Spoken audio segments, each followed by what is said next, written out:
to Leaders in the Arena. My name is Jenny Whitener, and I'm the Executive Director for the Brock Barnes Center for Leadership at Covenant College.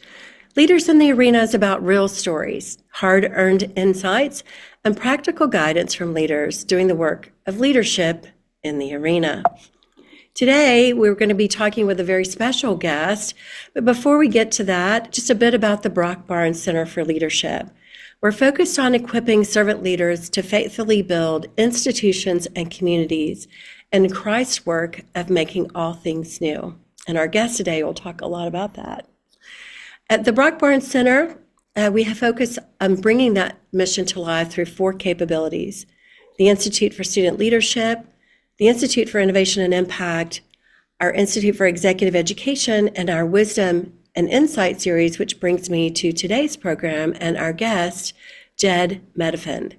Jedd, welcome to today's program. Thank you, Jenny. It's great to have you.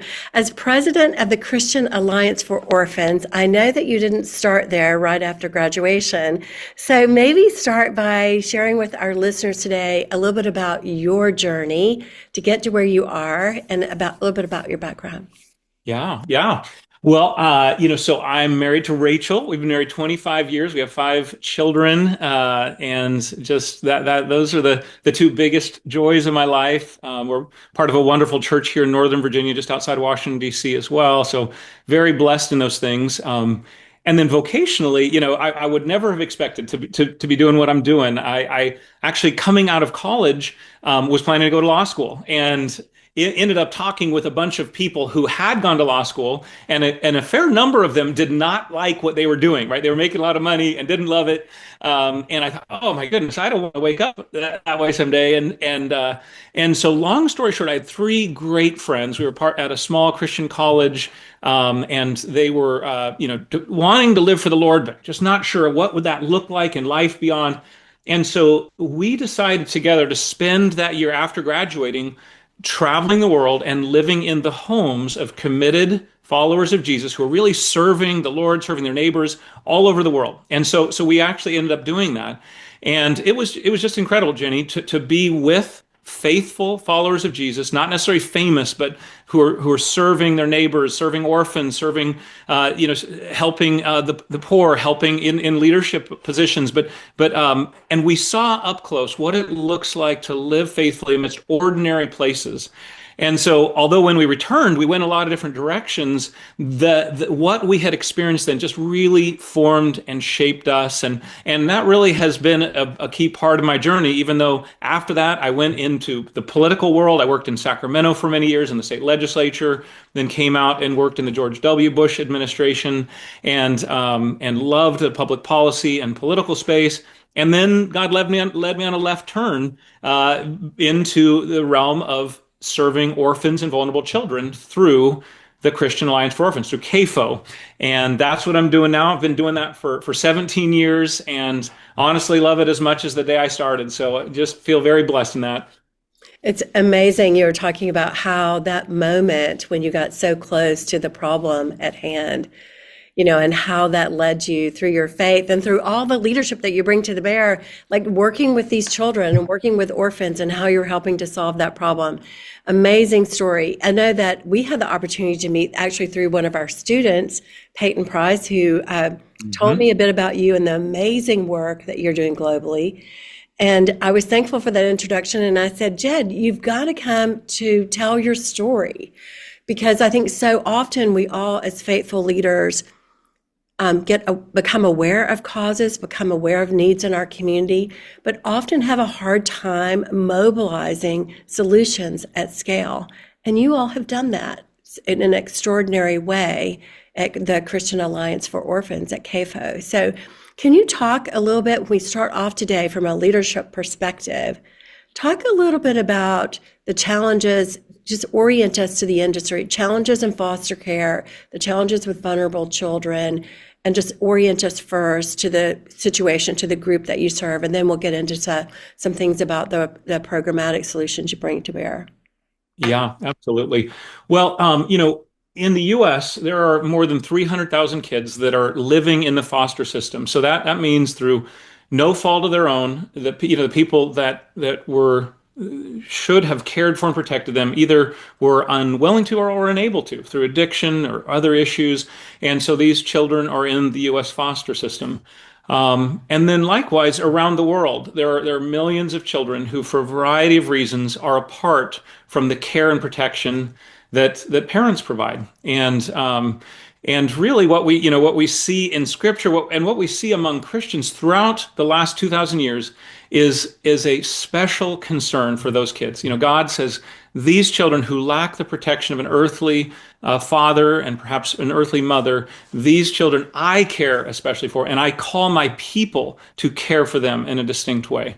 And that's something beautiful that throughout history, God's people have been known for that. Even in the ancient Roman Empire, when Christians were a persecuted minority, they earned a reputation for going outside of the cities and finding children that had been abandoned there to die and taking them home and caring for them, sometimes raising them as their own children.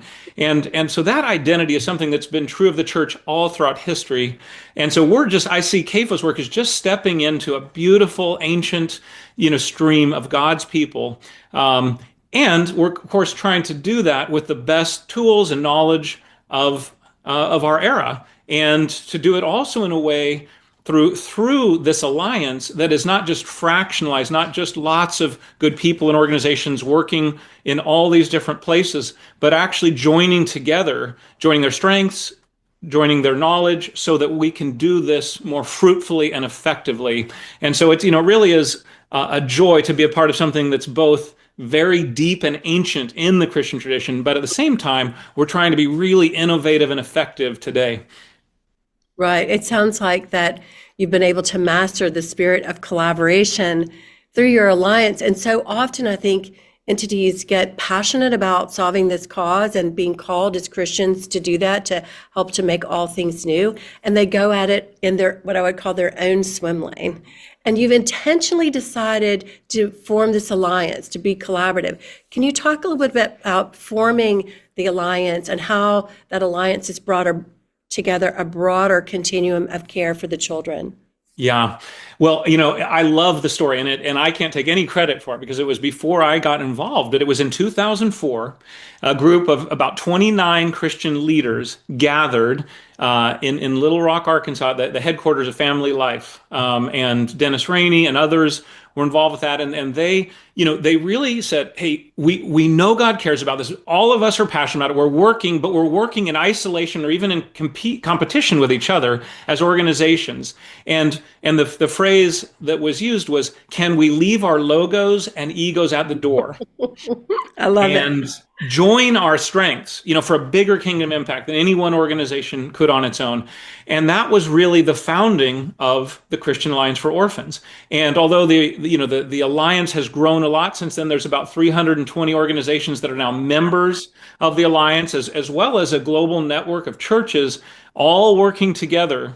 The DNA is really the same. We're trying our best, not always perfectly, but really, I would say substantially and effectively, to leave logos and egos at the door, join the strengths of actors from across the field to more effectively address issues, particularly issues that are, big and complex and require a coordinated, cross-cutting response. That's CAFO's specialty, is coordinating the strengths of really good organizations, leaders, experts across the field working together to address particular challenges in our field.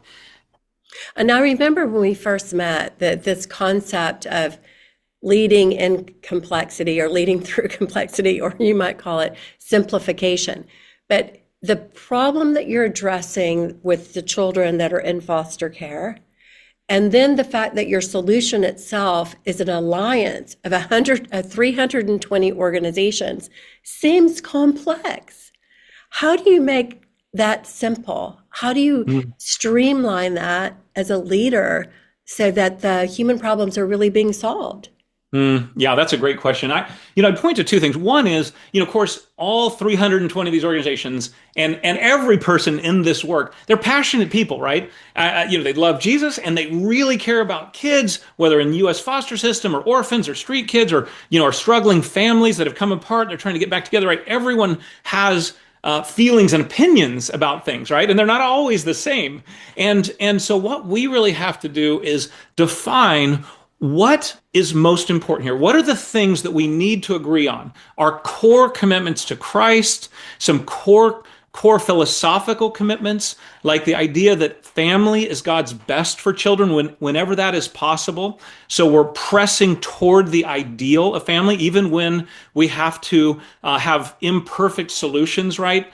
Those are some of our North Star concepts. But then within that, there's a lot of space for different approaches, different perspectives, and we can simultaneously agree on the core things, disagree on broader strategic questions, and come together to continually refine and learn from each other, which creates a very dynamic environment of people who, are grounded in the same core commitments, but have different perspectives on a broad number of other things, and we're continually refining each other, working together, growing together. I mean, just, your comment about, making a commitment, what's it take to lead without logos and egos? Your point about, defining what's most important. And then it sounds like getting the organizations and the leaders of those organizations to align around those most critical things allows you to leave the logos and egos behind. Is that right? That's right. Absolutely. Yeah. When we are centered on what matters most, secondary things no longer have the power to divide us like they did before. Okay. Well, I mean, this has to be a follow-up question because that in and of itself is difficult for some leaders. How do you determine, how have you gotten that alignment around what matters most? Yeah, yeah. Well, what we have centered that in is first of all, we use the Nicene Creed as a core anchoring historic document. Right. Then we have what we call our five core commitments, which are five basic, very simple, very straightforward statements about, the authority of Scripture and our desire to love God and love neighbor and a handful of other things that are very central. These are the kind of the North Star elements for our work together. And then alongside that, we have what we call our guiding principles. So these are, less like if you think of a kind of a target, like there's the bullseye, which is the Nicene Creed and our five core commitments. I'm sorry, yeah, core commitments. And then the next level out is our guiding principles. And these are things that the CAFO board and the broader community have worked through together to express kind of what we would call philosophical guiding points. And that would include things like the idea that, that family is God's design for children. And so while we may need to use residential care like orphanages or group homes, that we want to always be pressing toward the ideal of family. We want to, if we can keep kids in families to begin with, we want to do that. If there's kids in orphanages and there's a way to safely return them to their biological parents or relatives, we want to do that. And then if there is a need for a group home, which sometimes there is, we're going to try to make it as family-like as possible, rather than just having caregivers coming and going, that there would be permanent people that are there for the long haul, developing long-term relationships with these children. And they're not just completely separated from a broader community, but like any family, that they interact, they shop at grocery stores, they're part of the community. And so, and again, there will be differences in the ways in which different organizations work this out and different priorities and all those things. But we're saying these are our North Star things, or another metaphor would be this is how we're setting our compass, right? And when you set your compass together, you can be fellow travelers because you're headed in the same direction. But as you travel, you might disagree about a lot of the things, and that is, of course, also a benefit because you're refining and growing together. I love that, this concept of doing it together, refining and having these alignments around the Nicene Creed, your four core commitments, and then the guiding principles gives you the structure to bring disparate organizations who have this common alignment together. One of the things that we also talked about in preparing for our discussion today was that it felt like the alliance wasn't just an organization, that because of the structure that you've created as the leader, that it really enables it to be a movement.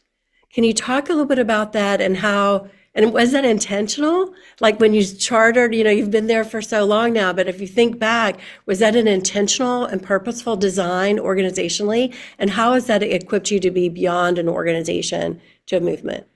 Yeah, yeah. Well, I think you're perceiving that correctly. I will add, before affirming that, I'll add a caveat that I have realized that some measure of organization really is necessary, right? For people to work together over time, they need leadership. We all do, right? And that's because at least part of it is because we're all extremely busy. And so if you're just asking everyone to work together while also dealing with all of their competing, personal and organizational priorities, it's going to be very hard to sustain that. And so having some infrastructure that coordinates and facilitates the work together is really critical. So we're not actually just talking about, hey, everybody get together, everybody, just bring some good Right. things. That's just I don't believe that is sustainable. However, but if we do have at the core, we've got our core commitments, meaning we're setting a compass together. And then B, you have some measure of what I might call the elbow grease leadership that makes that coordination and co-laboring possible. When you have those ingredients, then you can indeed have something that feels more like a movement than just a machine, Right. And the one way we would talk about that is when we think about what CAFO is, the Christian Alliance for Orphans. What is it? Is it the 40 staff members or so that work with me part-time or full-time?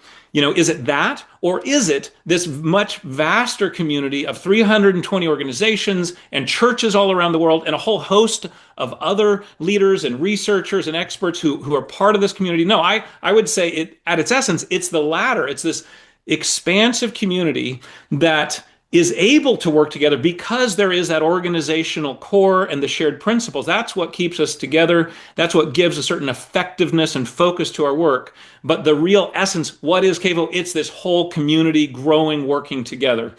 Right. I feel like that's a kind of a magical structure to some degree. It reminds me recently I had an opportunity to be down at Chick-fil-A at a conference they were hosting called Accelerating Impact. And as you might know, the corporate headquarters for Chick-fil-A is called the Support Center. And that corporate headquarters, that support center, then supports all the different operators, the restaurants. And so a little bit of the structure, what you're talking about, you've got your team of 40, you've got organizational systems there at the Alliance, but it's really this broader network of Alliance partners, the 320. And you think about the organization at its breadth, right? And the largest component of scale, and that allows you to really mobilize, I think, at a larger scale as a movement rather than just an organizational structure. That's right. That's right. Yeah. And you may remember this, Jenny. A number of years ago, there was kind of this book, The Starfish and the Spider, and there was a lot of, I think, interest and kind of breathless adoration for this idea of being very decentralized, very flat. It was so much better to be a starfish that really didn't have any leadership. It could just keep replicating. And I think what many of us have seen, including me, is that, that is not going to, in the long run, either be sustained or be highly effective. You do need leadership, but it doesn't in any way need to be controlling, domineering, right? It is ideally a Christian vision for leadership that is, yes, it's providing a central organization structure, and it provides a kind of coordinates a clarity of mission and vision and shared values. It provides some of that elbow grease support, but like you said, it's largely a support leadership that is strengthening and building up all the component parts as opposed to telling everyone what to do.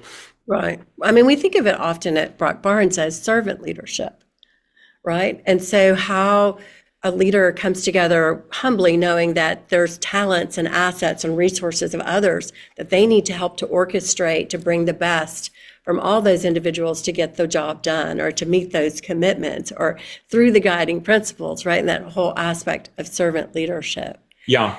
Our internally as staff, we'll often talk about, kind of the essence of our work as staff is to strengthen champions. The champions are the people out there, the people who are leading organizations. It's the people who are serving in the organizations. It's church pastors and church leaders who are building these things in their churches. It's foster parents, it's adoptive parents. Those are the champions. We exist to strengthen Strengthen. them, I love it. including bringing a lot of people together and organizations and experts in different ways that then work together to strengthen those champions, make them more effective and sustained in what they're doing.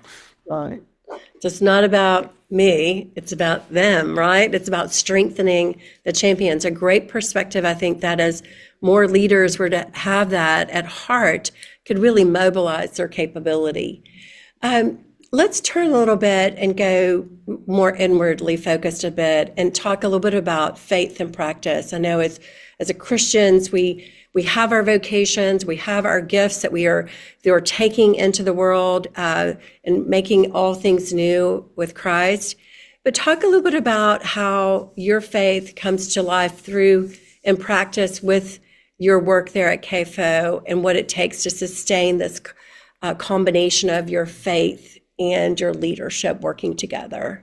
Yeah, yeah. Well, they are, absolutely inseparable. And I would say, I would articulate two core reasons for that. One is, I, especially after many years of working in this field, which, for those who are in the front lines, it is extremely difficult. You are following Jesus into the world's most broken places, into the lives of children who've been abused or severely neglected, into the lives of families that have disintegrated because of addiction or mental illness, into the lives of street children around the world, who have suffered terribly. And when you follow Jesus into these places, you share in that pain, right? That is something that we have to know from the very get-go. And so if what is impelling us into this work is just a sense of activism, a sense of guilt, oh, it's just so bad out there, I need to do something, or duty, like I really ought to do something, or even an idealism, like, hey, friends, we're going to go out there and solve the world's problems, we're going to do X, Y, Z. Like, if those are the things that are impelling us, then the realities of the world will just chew us up and spit us out. We will not sustain for a lifetime. And I could tell you many stories of people who I've known and respected, but who I think were being motivated and fed by that activism or by an idealism. And when the world and its problems did not yield to their work in the way that they had imagined, they became very disillusioned. Mm-hmm. And so, if those things are what feeds us and motivates us, we will run dry. But what I have seen is that when what is impelling us is the gospel, when we have this deep down sense that before anything else, that I have been pursued and loved and welcomed into the family of God. And that is my core identity. Before anything I achieve in justice work or mercy work, before any of that, the Father says over me what he said over Jesus before he began his earthly ministry. This is my beloved son. This is my beloved daughter in whom I am well pleased, right? If that's our identity, if that's the core of us, if that is then what's sending us forth into the world to be about our Father's work, then we can sustain. We can sustain when things are going great and we're solving problems and kids are responding to our work like we hoped. And we can sustain when it's not going as we hoped and it's far more complicated. And, someone we poured 5 years into falls off the wagon again and we become very disappointed. Our organization is struggling to raise funds. If we're impelled by the fact that, hey, God has called me into this and it is his love that sustains me, then we can continue, in both the plenty and in the want, you could say. And so I believe that has to be the center. It has to be the center at the beginning. Like that's what, impels us. And then it has to be also what sustains us continually, dwelling in the life of God, fed by him. And so we could talk about more of that second part, because I believe that really requires particular habits of life to talk about those. Talk about those. Yeah, yeah. Well, the basic, metaphor there would be this idea that all ministry is a pouring out. in any form of ministry, whether we're, caring for a little baby in our home, whether we're mentoring someone, whether we're with a dear friend who's facing cancer, we're sitting next to them in the hospital all night long, holding their hand, whatever the ministry is, life and health and strength pour out of us into another, and by God's grace brings good to them, right? That is a wonderful thing. That's the best life, right? If that's not happening, we become stagnant and dry and self-absorbed. It's terrible. And so that is the life we've been called to. But if we are doing that, if the life's pouring out of us and life is not pouring in, we will run dry. Hmm. And so we need to have means of that life pouring in. Now, the good news, the wonderful news is that, God, our good Father, he delights to pour in. He is always desiring to pour in. Like it says in Isaiah 55, come, all you who are thirsty, come to the waters, right? That's his invitation continually. I mean, every breath we take is his life pouring into us. Every meal, every time we sleep, just literally walking outdoors and seeing the beauty of creation. And there's wonderful research and studies that confirm this, hundreds of studies that show just being out in nature, life and restoration spill into a human being, right? Even when they don't know God, right? This is common grace. He spills out, he puts his rain and sun on the righteous and the unrighteous. So it's always there.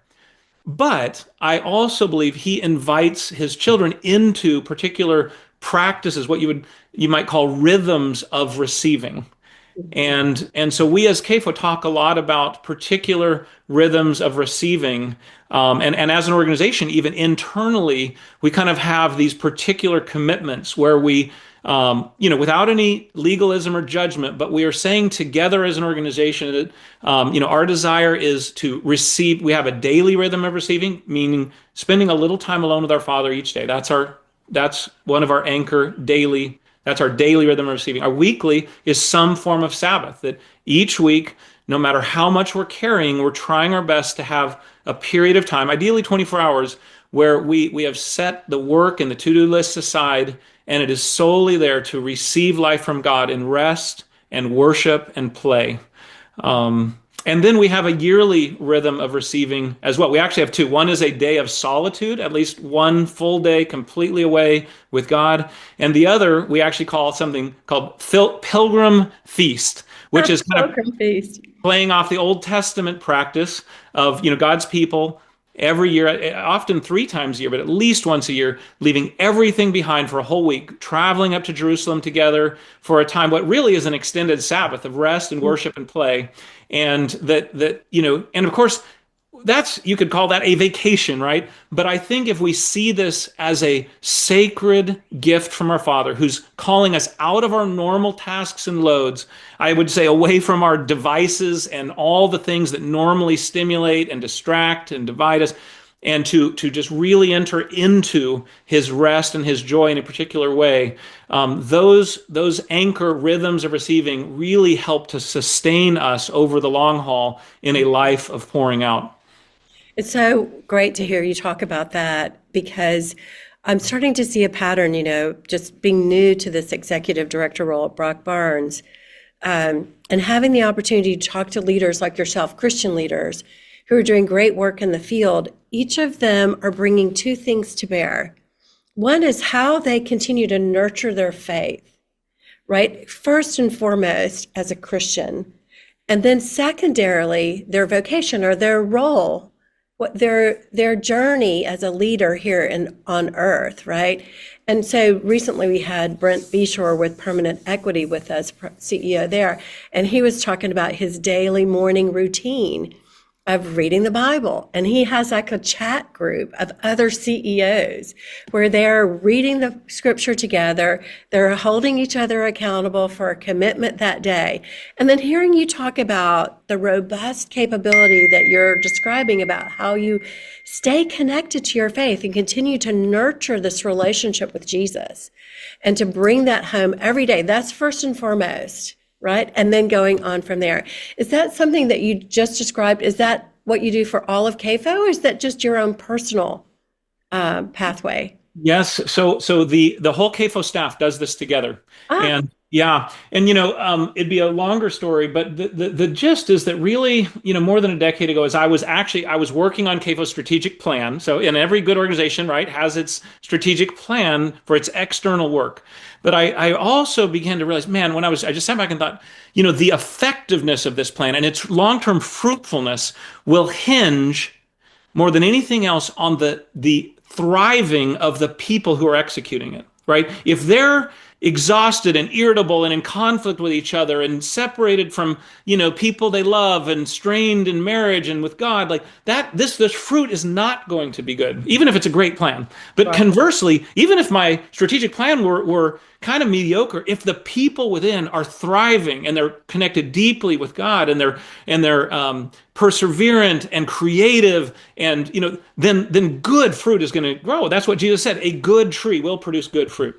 Right. And so we created a parallel document called it's in essence our internal strategic plan. We call it the Strategic Plan for Thriving Souls.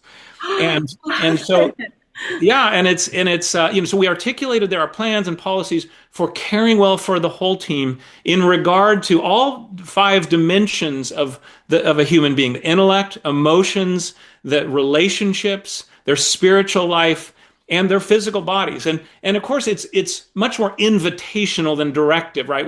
We're just inviting people into things. We're providing ways of nurturing health in each of those areas. But what we have seen is that as we cultivate these things together, and then B, as we ground that in a spiritual life together, specifically these three anchor rhythms of receiving that we seek to engage together. Again, invitationally, not, there's your job performance, you're not evaluated on it, but everyone is invited into that. And I would say, if you ask any member of the CAFO team, they'd say, oh, these anchors have been so significant in my own life and journey and formation, that it's a wonderful thing to get to do that together with our team. Yeah, amazing. Wonderful story. I'm so thankful. I wish we had another half an hour together.